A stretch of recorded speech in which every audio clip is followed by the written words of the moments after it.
और आज का हमारा मुद्दा है मोहन का विजय प्लान। इस पर हम बात करेंगे, लेकिन उससे पहले इस खास खबर को देखिए।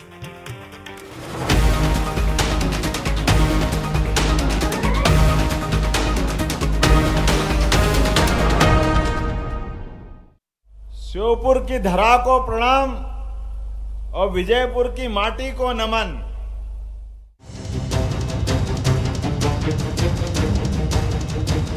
शनिवार को चंबल के विजयपुर की धरती से सीएम ने लाडली बहनों को राशि जारी करने के साथ ही शगुन भी दिया, साथ ही विजयपुर की धरती को नमन भी किया।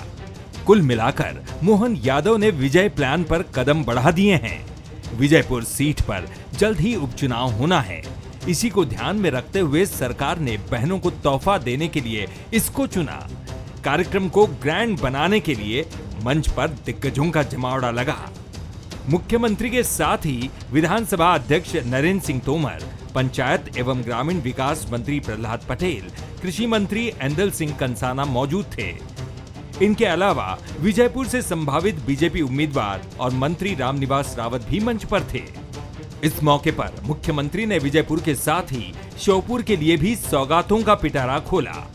स्वयं सहायता श्योपुर की बहनों के 2 समूह में 21 करोड़ की सीसीएल की राशि, 2 समूहों को 12 लाख और श्योपुर की 1,11,000 से अधिक लाडली बहनों के खाते में 178 करोड़ रुपए की राशि 250 की डाली। कितना कहते हैं? जोरदार ताली बजाओ। किसको कहते हैं? मुख्यमंत्री और बीजेपी का पूरा फोकस अब विजयपुर उपचुनाव पर है। मिशन विजयपुर को पूरा करने के लिए पूरा जोर लगाया जा रहा है। कांग्रेस का गढ़ रही इस सीट पर कांग्रेस के पुराने खिलाड़ी के सहारे बीजेपी विजय का ख्वाब देख रही है, जिस पर कांग्रेस तंज कस रही है। विजयपुर में उन्होंने ये बताया कि घोषणा पत्र में लाडली बहना के बारे में उन्होंने क्या लिखा था। ये लिखा था ना 3,000 रुपये कर देंगे, तो ये बताने गए हैं कि नहीं गए हैं? कांग्रेस का गढ़ आज भी है वो। तो आपको लग रहा है आप लोग बचा पाएंगे? अरे कांग्रेस का गढ़ आज भी है, और ये क्यों बार बार चप्पलें घिस रहे जा रहा है? इसलिए इन्हें पता है कि हार जाएंगे। कांग्रेस के गढ़ में परचम लहराने के लिए बीजेपी पूरी रणनीति के साथ आगे बढ़ रही है। रामनिवास रावत के इस्तीफे से खाली हुई इस सीट पर कभी भी चुनावी जंग का ऐलान हो सकता है। ऐलान से पहले ही मोहन विजय प्लान बनाकर आगे बढ़ चले हैं। नमस्कार, मैं हूं मनोज सैनी। आज का हमारा मुद्दा है मोहन का विजय प्लान। उस विजयपुर की हम बात कर रहे हैं जिसे भारतीय जनता पार्टी नहीं, कांग्रेस जीतती आई है। स्वाभाविक है कि भारतीय जनता पार्टी को अपना विजय प्लान बनाना ही पड़ेगा, और उस प्लान की तरफ भारतीय जनता पार्टी के मुख्यमंत्री बढ़ भी चले हैं, बीजेपी बढ़ चली है, क्योंकि जो चुनाव जीतते थे वो अब भारतीय जनता पार्टी के साथ। जाहिर है कांग्रेस के भीतर कुछ नई चीजें चल रही होंगी, वो भी अपना प्लान बना रहे होंगे, लेकिन मोहन का विजय प्लान आखिर कहता क्या है, आज इसी को हम समझने वाले हैं। लेकिन इस पर बात करें उससे पहले वो 3 सवाल जो इस खबर की नजदीक रहने वाले हैं। मोहन का विजय प्लान क्या विजयपुर में जीत की इबारत लिखी? कांग्रेस की गढ़ विजयपुर में रामनिवास बना पाएंगे बीजेपी का गढ़? क्या लाडली बहनों को सौगात से निकलेगी विजय की राह? तो हम उसी विजयपुर की बात कर रहे हैं जिस पर कांग्रेस जीतती आई है, लेकिन 2018 में रामनिवास रावत चुनाव हार गए। भारतीय जनता पार्टी वहां से चुनाव जीत गई। लेकिन आप बीते कई चुनाव को देखेंगे तो ये सच है कि वो कांग्रेस का गढ़ रहा, पर कांग्रेस के गढ़ को जो बनाते आए, बचाते आए, वो तो अब भारतीय जनता पार्टी के। इसके साथ ही भारतीय जनता पार्टी की सरकार है, डॉक्टर मोहन यादव की सरकार है, इसीलिए तो मोहन ने अपना प्लान शुरू कर दिया। मेरे साथ 3 मेहमान हैं। संतोष गौतम जी है, मुख्य प्रवक्ता कांग्रेस के। संतोष जी, आपका बहुत स्वागत है। और स्टूडियो में मौजूद है गुंजन चौकसे जी, भारतीय जनता पार्टी के प्रवक्ता। गुंजन जी, आपका बहुत स्वागत है। और मनीष त्रिपाठी जी है, हमारे एग्जीक्यूटिव एडिटर। मनीष जी, आपका भी बहुत स्वागत है। मनीष जी, चुनाव वही होना है जिस चंबल ग्वालियर की चर्चा बीते 2020 से लेकर 24 तक बहुत होती रही, और अभी फिर इस बार इसलिए है क्योंकि जो चुनाव जीतते थे अब वो भारतीय जनता पार्टी के पास है। राम के साथ मोहन भी जुड़ गए। अब फर्क कितना है जी? मनोज जी, ग्वालियर चंबल एक ज़माने में कांग्रेस का गढ़ कहा जाता रहा है। सिंधिया जब तक थे तो कांग्रेस वहाँ अलग तरह से प्ले करती थी पूरी सियासत को, लेकिन अब तस्वीर बदली हुई है। सिंधिया भी बीजेपी के साथ हैं और अब विजयपुर के रामनिवास रावत भी बीजेपी के साथ हैं और मोहन जी की सरकार में मंत्री भी हैं वो। तो कुल मिलाकर अब होना है उपचुनाव, और उपचुनाव की पूरी प्लानिंग बीजेपी, जैसे उसके एक्शन को देख के लग रहा है कि जैसे वो पूरी प्लानिंग करके बैठी हुई है और कांग्रेस अभी कैंडिडेट खोजने में व्यस्त है। तो कुल मिला के मोहन का जो प्लान है वो एग्जीक्यूट होना शुरू हो गया है। उसी के तहत स्पेशली रक्षाबंधन के मौके को लाडली बहनों को राशि ट्रांसफ़र और शगुन का पैसा देने के लिए विशेष रूप से विजयपुर को चुना गया, क्योंकि विजयपुर में चुनाव होना है। अभी तारीखों का ऐलान नहीं हुआ है, लेकिन बीजेपी अपने एक्शन प्लान में आगे बढ़ चली है। और आपने गौर किया होगा कि मंच पर आज कई सारे दिग्गज थे। पंचायत मंत्री प्रहलाद पटेल वहाँ थे, विधानसभा अध्यक्ष वहाँ थे जो उसी क्षेत्र से ग्वालियर चंबल से आते हैं, और एंदल सिंह कंसाना उस क्षेत्र के बड़े नेता हैं जो कांग्रेस से बीजेपी में गए हैं, रामनिवास रावत भी थे। तो कुल मिला के जातिगत समीकरण साधने की कोशिश है, ये पूरी ताकत दिखाने की कोशिश है, और महिलाओं को साधने की पूरी कोशिश इस समय बीजेपी कर रही है, क्योंकि महिलाओं ने ही बीजेपी को 2023 में बम्पर जीत दिलाई, और लोकसभा में भी एक तरफा गया चुनाव, उसमें भी महिलाओं की बड़ी भूमिका थी। तो बीजेपी इस बात को पूरी तरीके से समझ गई है कि आधी आबादी का पूरा साथ अगर मिलेगा तो जीत की राह उसके लिए आसान होगी, इसीलिए मोहन का विजय प्लान शुरू हो गया है। चलिए, आधी आबादी भी भारतीय जनता पार्टी के साथ हमारे बैठी है गुंजन चौकसी जी। गुंजन जी, ये वो विजयपुर है जहाँ से विजय आपको नहीं मिली। एक बार छोड़ दिया जाए, यदि पुराने अतीत में भी आप देखेंगे तो लगातार कांग्रेस वहाँ से चुनाव जीतती रही। क्या इसीलिए रामनिवास रावत के साथ विजय प्लान बनाना पड़ रहा है? देखिए मनोज जी, अभी मैं मुकेश नायक जी को सुन रही थी, कांग्रेस के नेता को, कि वो कह रहे थे कि ये गढ़ है विजयपुर हमारा। तो मैं उन्हें याद दिला दूं उस छिंदवाड़ा गढ़ की भी, जिसे कांग्रेस का गढ़ कहते कहते गाते फिरते थे कांग्रेस के हर एक नेता। क्या हुआ उस गढ़ का? वो गढ़ भ्रष्टाचार का गढ़ है, वो गढ़ परिवारवाद का गढ़ है जो मिट चुका है। और इसे मिटाने का अगर मैं पूरा श्रेय देना चाहती हूँ भारतीय जनता पार्टी के कार्यकर्ताओं को और मध्य प्रदेश की जनता जनार्दन को, क्योंकि ये जनता जनार्दन है जो समझ चुकी है कि कौन सिर्फ अपने परिवार का भला करने बैठा है और कौन सी पार्टी है जो देश कल्याण के लिए बात करती है। तो देखिए, भारतीय जनता पार्टी का एक मूल मंत्र है, क्योंकि हम मनीष जी महिलाओं की बात कर रहे थे, अब मैं उस पर आना चाहती हूँ। भारतीय जनता पार्टी का एक मूल मंत्र है कि महिला का सम्मान ही है भारतीय जनता पार्टी का अपना अभिमान, और इसी मूल मंत्र पर भारतीय जनता पार्टी उस पथ पर आगे बढ़ रही है। आपने सुना होगा हमारे यशस्वी प्रधानमंत्री श्री नरेंद्र मोदी जी को, उन्होंने कई मंचों से कहा है कि महिलाओं को सशक्त करना के लिए भारतीय जनता पार्टी प्रतिबद्ध है। जिस देश की महिलाएं सशक्त हो, गरीब का कल्याण हो, किसान का कल्याण हो, युवा का उत्थान हो, उस देश को विकसित राष्ट्र 2047 की जो संकल्पना कर रहे हैं उसको पूरा किया जा सकता है। इन 4 वर्गों के सशक्तिकरण की बात हो रही। तो महिलाओं को स्वावलंबी बनाना, महिलाओं को सशक्त करना ही एक भारतीय जनता पार्टी का मूल मंत्र है, आधार है, और उसी पथ पर वो बढ़ रही है। चाहे वो विजयपुर का क्षेत्र हो, चाहे वो प्रदेश के कोई भी क्षेत्र हो। महिलाओं को स्वाभिमान, अभिमान जो आप कह रही हैं, वो सबके लिए विजयपुर ही चुना आपने। मनोज जी, आप देख रहे होंगे पूरे सप्ताह से कार्यक्रम चल रहा है। आज 25,000 से ज्यादा जगहों पर ये राशि का पूरा वितरण का कार्यक्रम हुआ है। आप देखें, पूरे वीक में होने वाला है। लाडली बहनों के लिए हमारे मुख्यमंत्री जी ने पूरे सप्ताह घोषित किया हुआ है, अनगिनत कार्यक्रम हुए हैं। विजयपुर में अगर हुआ है तो ये तो एक बहुत अच्छी सौभाग्य की बात है, ये तो एक आभार व्यक्त करने की बात है। इस पे विरोध कैसा?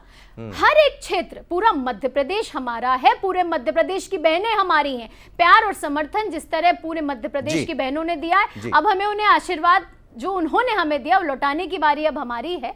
तो मध्य प्रदेश की बहनों को हम चुनाव के लिए वोट बैंक नहीं समझते, ये राजनीतिक मुद्दा नहीं है, हमारे लिए संवेदनशील मुद्दा है। चलिए, वो कह रहे हैं संतोष जी कि अब मौका है हमें आशीर्वाद लौटाने का, लेकिन मुझे लगता है आशीर्वाद उनकी ज़रूरत पड़ने वाली है भारतीय जनता पार्टी को। और वैसे भी चुनाव में तो बहन भैया सभी के आशीर्वाद की ज़रूरत होती है। लेकिन ये वही विजयपुर है जिसका आप कहते हैं कि वो हमारा गढ़ है। इससे पहले हमने देखा छिंदवाड़ा का गढ़ को भेदते हुए, उस बात का जिक्र गुंजन जी भी कर रही थी। क्या प्लानिंग है कांग्रेस की? देखिए मनोज जी, मैंने गुंजन जी को बड़े ध्यान से सुना, और गुंजन जी भारतीय जनता पार्टी की प्रवक्ता सुनेंगे, आप सुनाइए।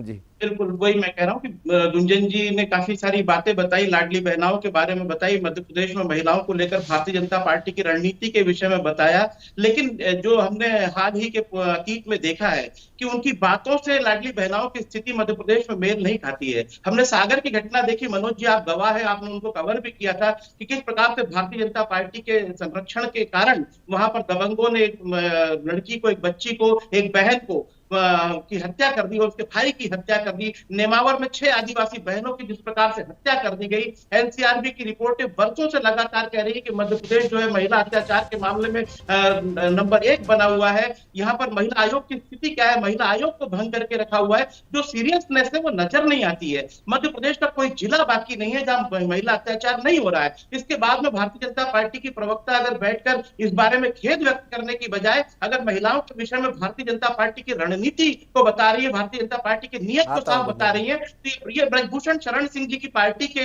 प्रवक्ता को शोभा नहीं देता है। प्रज्वल रेवन्ना जैसे लोगों के समर्थन करने वाले प्रधानमंत्री की पार्टी को शोभा नहीं देता इस प्रकार की बातें करना। दूसरा मैं ये कहना चाहता हूं कि जिस विजयपुर में चुनाव होने जा रहा है वो श्योपुर जिले के अंतर्गत आता है और श्योपुर जिला भारत का सबसे अधिक कुपोषित जिला है। मनोज जी आप जानते होंगे तो भारत का इथोपिया कहा जाता है और 20 साल की सरकार के बाद भी यदि तमगा नहीं हटा है विजयपुर से, श्योपुर से, तो ये मध्य प्रदेश सरकार की घोर नाकामयाबी है। लगातार 2 दशक के शासनकाल के बाद भी ये तमगा नहीं हटा पाए हैं। विजयपुर में जीत का ख्वाब देख रहे हैं और वहां पर यदि 1500 रुपए की घोषणा करने के लिए मुख्यमंत्री को विजयपुर जाना पड़ रहा है तो ये समझ लीजिए कि इनकी जमीन खिसकी हुई को समझ में आ रहा है कि विजयपुर के लिए। लेकिन संतोष गौतम जी, संतोष जी, आप जिन बातों का जिक्र कर रहे हैं, अभी हाल ही में जहां भी चुनाव हुए आप नहीं समझा पाए। आप जिन पुराने मुद्दों की बात कर रहे हैं, जाहिर है आप अपना पक्ष रखिएगा, लेकिन उन चीजों को जनता क्यों नहीं समझ पा रही? वो तो नए ढंग से समझाने चले और जो आपके पास थे रामनिवास अब तो उनके हो गए।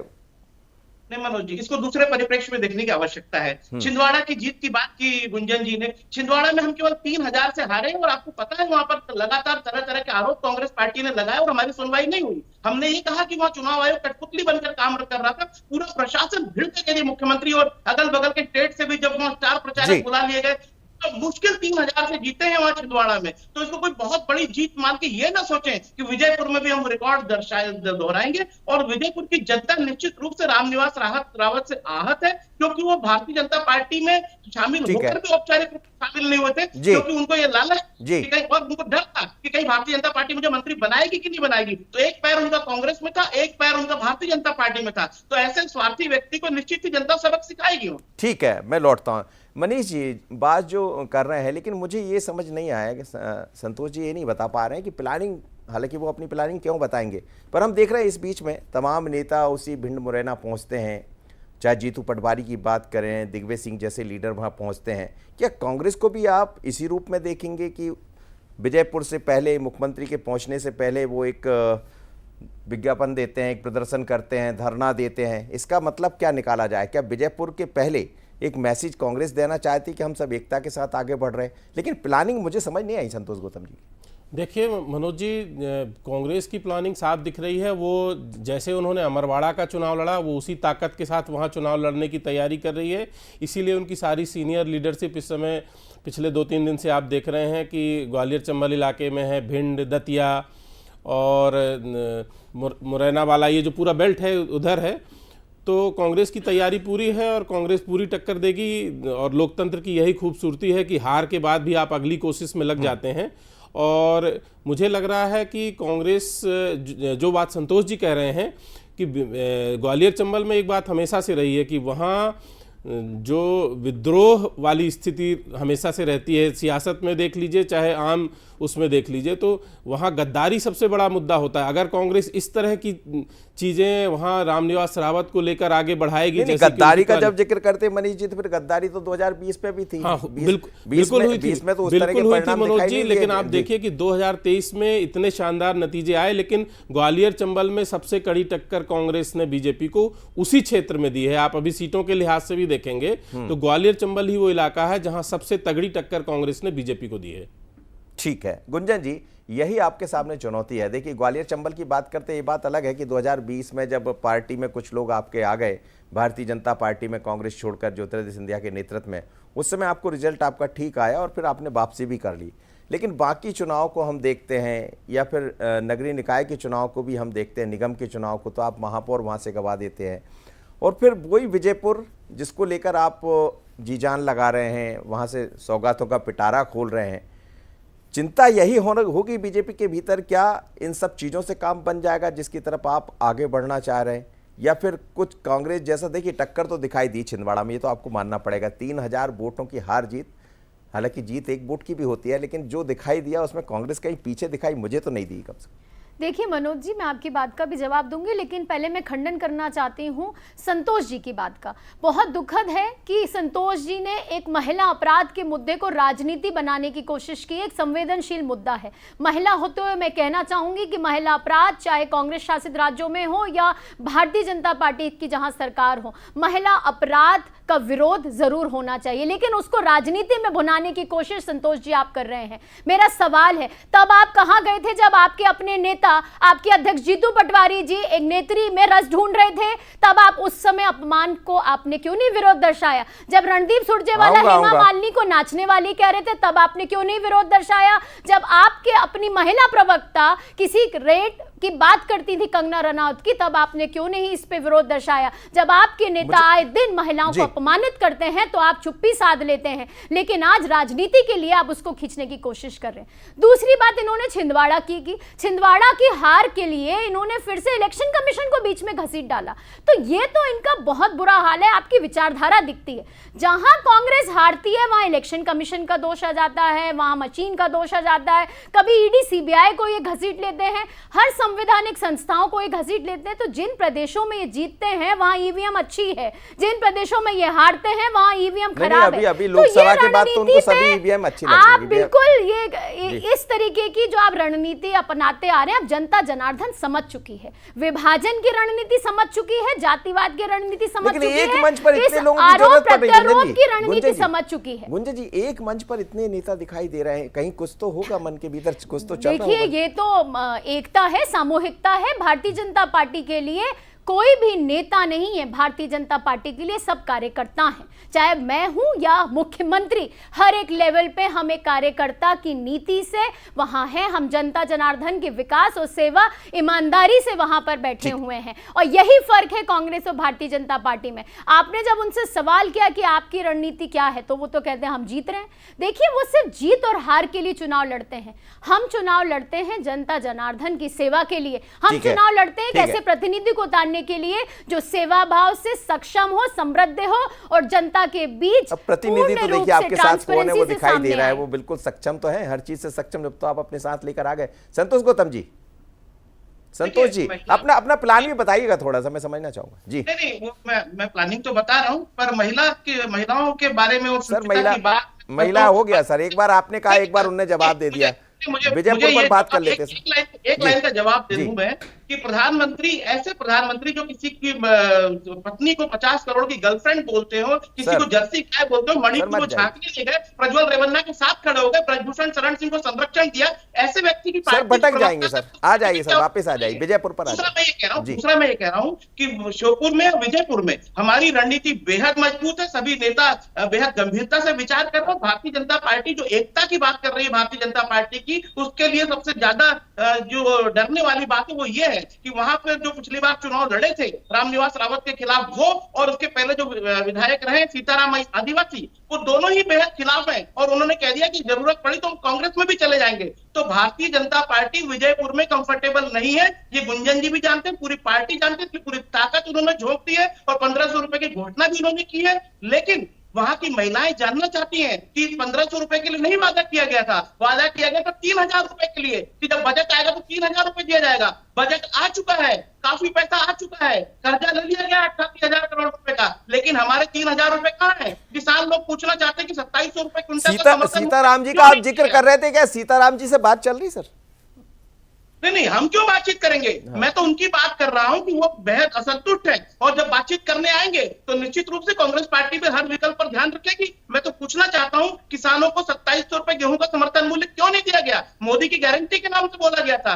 धान के किसानों को 3100 रुपए क्विंटल का समर्थन मूल्य क्यों नहीं मिला? ये भी मोदी की गारंटी के रूप में बोला गया था। भारतीय जनता पार्टी का शासन पूरी तरह से फेल हो गया, चाहे कानून व्यवस्था हो, जी चाहे गुंजन जी भोपाल जल्दी से में जवाब दे दीजिए। संतोष जी, मनीष जी अगर फेल हो रहा होता तो विधानसभा में इतनी करारी हार आपको देखने को नहीं मिलती। लोकसभा चुनाव में तो आप शून्य पे बाहर हैं, जो एक सीट थी वो भी गवा दी आपने। 29 सीट पे कमल खिला है, कांग्रेस को बाहर का रास्ता दिखा दिया जनता जनार्दन ने। उपचुनाव जहां हुआ अमरवाड़ा में भी आपने देखा, अब आप फिर देखेंगे। कांग्रेस ने जो भ्रष्टाचार की राजनीति की थी, जनता जनार्दन ने उन्हें बाहर का रास्ता दिखा दिया है। इतना दूसरों पे आरोप प्रत्यारोप से अच्छा होता आप अपना आकलन कर लेते।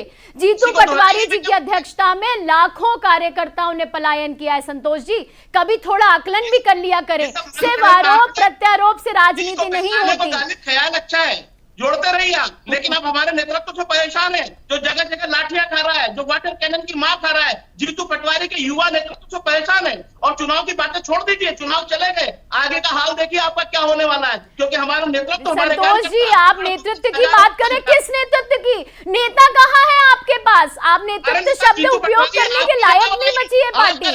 आपके पास नेता नहीं है, नीति कोई बनाने वाला नहीं है, नियत आपकी कभी भी नहीं रही है। ये बड़ा साफ है। कांग्रेस ने चाहे जब जहां कांग्रेस पार्टी रही है, गरीबों के लिए कभी विचार नहीं किया, किसानों के लिए कभी विचार नहीं किया, महिलाओं को विषय वस्तु समझने वाली पार्टी, आदिवासी विरोधी पार्टी क्या जनता के बीच जाएगी? आपने लोकल स्टैंड खो दिया है जनता जनार्दन के बीच आने का। मैं समझ रहा था सर, मुझे ऐसा लग रहा है कि चुनाव शुरू हो गए वास्तव में, उपचुनाव, और आप दोनों को इसलिए मैंने मौका भी दे दिया कि बात कर लीजिए। लेकिन मैं मनीष जी के पास चलूंगा। मनीष जी, जब भी उपचुनाव की बात होती तो उपचुनाव देखिए अलग अलग तरह के रिजल्ट देता है। ये बात सच है कि अमरवाड़ा हाल ही में भारतीय जनता पार्टी ने चुनाव जीता, उसके पहले छिंदवाड़ा में सेंध लगाई, ये भी सच है। लेकिन जब हम दूसरे चुनाव की तरफ जाते हैं, दमोह की तरफ जाते हैं, चित्रकूट की तरफ जाते हैं, तो ये वो उपचुनाव भी रहे हैं जब मतदाता कुछ अलग चला जाता। और जिस बात की जिक्र आप शुरुआत में कर रहे थे कि वहाँ का मतदाता कुछ अलग भी सोचता, वास्तव में ये चुनाव कुछ अलग होगा या मोहन का प्लान काम कर जाएगा? देखिए मनोज जी, चुनाव तो जरूर अलग होगा, क्योंकि जैसा मैंने पहले कहा कि गद्दारी उधर बहुत बड़ा मुद्दा होता है ग्वालियर चंबल में, और वहाँ ग्वालियर चंबल की एक और बड़ी कड़वी सच्चाई है, वो जाति। और जातिगत चुनाव होते हैं ग्वालियर चंबल में, जाति के हिसाब से वोट पड़ता है। तो अभी फिलहाल उस सिनारियो में भी बीजेपी बहुत कंफर्टेबल नहीं है विजयपुर में, जिस तरह का कास्ट इक्वेशन है वहाँ पर। तो मुझे लगता है कि बहुत दिलचस्प चुनाव होने वाला है। और आपने जो बात कही थी बीच में कि इतने सारे लोगों को उतारने की ज़रूरत क्यों पड़ी, फिर गुंजन जी ने कहा कि हमारे यहाँ सारे कार्यकर्ता हैं, तो गुंजन जी से एक सवाल ये भी है कि कितने कार्यकर्ताओं की ज़रूरत पड़ने वाली है विजयपुर के विजय प्लान को निर्णायक उस तक पहुँचाने के लिए? ये बड़ा सवाल है, क्योंकि कितने कार्यकर्ता लगेंगे वहाँ के तो है ही हैं, बाहर से कितने कार्यकर्ता लगेंगे? और यही सवाल संतोष जी से भी है कि वो कह रहे हैं कि हमारा गढ़ है और हम सब चीज़ों पर नज़र रखे हुए हैं। तो जब रामनिवास रावत पार्टी छोड़ने की स्थिति में आ रहे थे, तब उन पर नज़र क्यों नहीं रखी गई कांग्रेस की तरफ से? ठीक कह रहे हैं और समय इजाजत नहीं देता, लेकिन ये बात सच है कि उस दौर में नज़र क्यों नहीं रखी। मुझे लगता है कि नज़र तो रखी गई थी, लेकिन नज़र हटी और दुर्घटना घटी वो दिखाई भी दिया, और रामनिवास रावत भारतीय जनता पार्टी के हो गए। अब तो वो मंत्री है। जाहिर है वहाँ की जनता को ये भी मैसेज जा रहा होगा कि अब जिस बार चुनाव में जो खड़े हैं वो एक कैबिनेट मंत्री है, तो क्या जनता उस बात को भी समझ पाएगी? लेकिन कांग्रेस की अपनी तैयारियां हैं, वो अभी नज़र भी आ रही है, और बहुत अरसे बाद ये देख रहे हैं कि चुनाव से पहले कांग्रेस भी अब सड़क पर है। बहुत धन्यवाद आप तीनों मेहमानों को मेरे साथ जुड़े। लेकिन मध्य प्रदेश में फिर एक बार उपचुनाव की चर्चा है, बल्कि होने वाला तारीख तय हो जाएगी, और तारीख के बाद ये भी समझ आएगा कि आखिर विजयपुर में विजय कौन होगा। दोनों दल अपने अपने तरह से लगे हैं। एक तरफ मोहन का प्लान है, तो दूसरी तरफ जीतू पटवारी की सड़क पर लड़ाई। कौन कितना आगे होगा देखेंगे। लेकिन आगे देखिए अफसरनामा में आईपीएस डॉक्टर महेंद्र सिंह सिकरवार से खास बातचीत। रीवा रेंज के आईजी हैं डॉक्टर महेंद्र। नमस्कार।